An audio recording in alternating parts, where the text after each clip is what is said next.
Bakit hindi nangyayari pa itong bagay na to? Bakit hindi pa ito nangyayari itong gusto kong mangyari ito? We have to ask, naibigay na ba natin yung buhay natin sa Panginoong Diyos?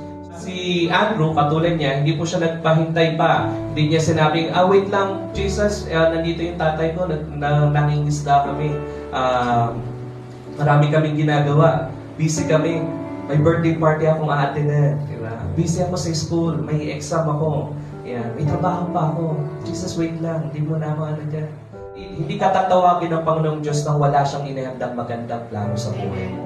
So, hindi nais ng Diyos na makontento tayo sa kung ano meron lamang na tinatanggap natin. Ang nais sa Panginoong Diyos na is ma-enjoy natin yung plano niya sa buhay natin, na matanggap natin yung pagpapala na nararapat sa buhay ng mga anak ng Diyos.